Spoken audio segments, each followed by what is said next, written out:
श्रीशैले दयापात्रं दीपध्यादिगुणार्णवं यतीन्द्रप्रवणं वन्दे रम्मजामाधरं मुनिं लक्ष्मीनाथसमारम्भां नादयामुनमद्भयाम् अस्मदाचार्यपर्यन्तां वन्दे गुरुपरम्परां भक्तामृतं विश्वजानूनमोदनं सर्वार्थं श्रीषडगोपवाक्मयं सकस्ससाघोपनिषत्समागमं नमाम्यகம் திராவிடவேதசாகரம் திருவழுதி நாடென்றும் தென்குருகூர் என்றும் மறுவினியவன் பொருளல் என்றும் அருமறைகள் அந்தாதி செய்தான் அடியினையே எப்பொழுதும் சிந்தியாய் நெஞ்சே தெளிந்து ஏத்த பெருங்கீர்த்தி ராமானுஜமுனிதன் வாய்த்த மலர்பாதம் வணங்குகின்றேன் ஆய்த்த பெரும் சீரார் சடகோபன் செந்தமிழ்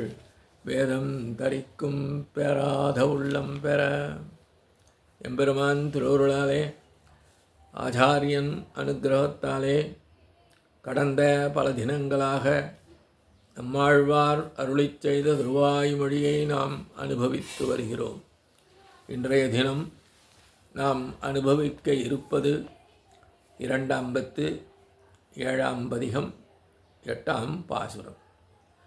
வாமணனின் மரகதவண்ணன் தாமரைக் கண்ணினன் காமனைப் பயந்தாய் என்றென்றும் தேழல் கடல் வடியே பணிந்து தூமணத்தனாய் பிறவித்துழனீங்க என்னை தீமணக்கெடுத்தாய் உனக்கென் செய்கேன் என் ஸ்ரீதரனே. வாமணன் என் மரகதவண்ணன் தாமரை கண்ணன் என்று வாமனைப் பயந்தாய் என்றென்று உன் கடல் பாடியே பணிந்து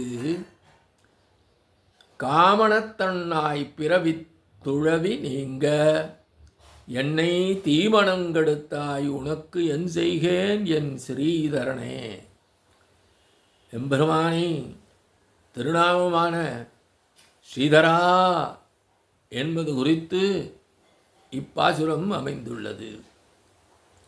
அனைவருக்கும் எளிதாக அணுக வல்லவனே வாமணனே, நான் அனுபவிக்கும்படியான மரகதம் போன்ற வடிவழகு உள்ளவனே, உனது அடியார்களைக் கண்டு மகிழ்ந்து அவர்களை முழுமையாக நோக்கும் திருக்கண்கள் கொண்டவனே, அனைவரும் விரும்பும் அழகுள்ள காமனுக்கும் அவனுடைய தோற்றத்திற்கும் காரணமாக இருந்தவனே.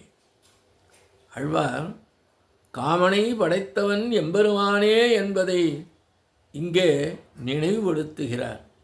இப்படியாக பலவும் உரைத்து உனது திருவடிகளை மட்டுமே பாடி பணிந்து மற்ற விஷயங்களில் ஈடுபாடுடைய தீய மனதை நீ அழித்தாயல்லவோ என்கின்றார். தீமனத்தை அழித்தான்.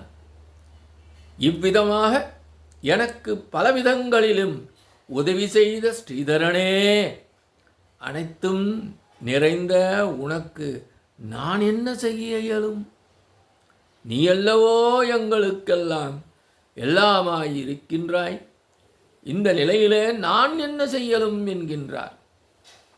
சர்வேஸ்வரன் தனது விஷயத்திலே செய்த உபகாரங்களை எண்ணி பார்த்து அதற்கேற்ப கைமாறு எதனை செய்வது என்று அறியாமல் தடுமாறி உரைக்கிறார் ஆழ்வார். இங்கே வாமணன் அவனுடைய திருமேனி அழகை உரைக்கிறார். மற்றும் அனைத்து விதமான நன்மைகளையும் அளிப்பவன் என்று உரைக்கிறார். காண்பவர்களின் களைப்பை போக்கும் விதத்திலே உள்ள திருமேனி அழகை நான் அனுபவிக்கும்படி செய்தவன் என்கின்றார். தன் திருமேனி அழகு மட்டுமல்லாமல் திருவுள்ளத்தில் என் மீது கொண்ட இரக்கம் வெளிப்படும்படியான திருக்கண்கள் கொண்டவன் என்கின்றார். தனது வடிவழகு மூலம் உலகில் உள்ளவர்களை மயக்கும் படியான காமனை படைத்தவனே. இங்கு வாமணன் என்பது படற்கை பெயர், அதாவது பொதுவான பெயர். காமன் என்பது முன்னிலை பெயர், அதாவது இடப்பட்ட பெயர். இவ்வாறு இரண்டையும் இங்கே ஆழ்வார் பயன்படுத்துகிறார். அன்பு பெருக்கெடுத்து வரும்பொழுது ஒரு தெளிவு உண்டாகும் நேரத்தில் முன்னிலை போன்று தோன்றும். அப்போது முன்னிலை பெயரை உரைப்பர். அதனையும் கடந்து மேலும் சேர எண்ணும் போது அது கிட்டாத காரணத்தினாலே படக்கையில் உரைப்பர். இந்த இரண்டு நிலைகளுக்கும் காரணம் பெருக்கெடுத்து வரும் அன்பல்லவோ? இந்த திருநாமங்கள் இவ்விதம் வாயால் எப்போதும் மாறாமல் அழைத்தபடி உள்ளதோடு மட்டும் நிற்காமல் திருவடிகளிலே விழுந்து வணங்கிட வேண்டும் என்று நினைவுபடுத்துகிறார். தூமணத்தனாய் சம்சாரம் மற்றும் மோட்சம் ஆகிய இரண்டிற்கும் பொதுவான காரணமாக இல்லாமல் மோட்சத்திற்கு மட்டும் காரணமாக உள்ளபடியான மனங்கொண்டவனாக, தூய்மையான அந்த கரணம் கொண்டவனாக என்று எம்பெருமானை பார்த்து ஆழ்வார் அருளிச் செய்துள்ளார். இதன் காரணமாக கிட்டுவது என்னவென்றால் பிறவி நீக்கம் ஆகும். பிறவி துயர் உண்டு. அத்தகைய துன்பம் நீங்கும்படியாக பிறவி நீக்கம் செய்வான் எம்பெருமான் என்கின்றார். என்னை தீமனங்கெடுத்தாய், மற்ற விஷயங்களிலே உழன்று தெரியும் தீய மனத்தை கொண்ட எனது தீய மனத்தை நீ அழித்தாய். நீ எனக்கு செய்த உபகாரத்திற்கான கைமாறு செய்தல் அல்லது நான் இருக்க மாட்டேன். ஆனால் கைமாறு செய்வதற்கான விதம் எதுவும் என்னால் காண இயலவில்லையே. எனக்கு செய்யும் ஏதேனும் ஒரு உபகாரத்தை நான் ஏற்காமல் விட வேண்டும். அப்படித்தான் நான் கைமாறு செய்ய வேண்டுமோ? அதன் காரணமாக உனது மனதிலே ஒரு குறை ஏற்பட வேண்டும் என்றிருக்க என்னால் இயலவில்லை. அனைத்தும் நிறைந்துள்ள உனக்கு நான் என்ன செய்ய இயலும்?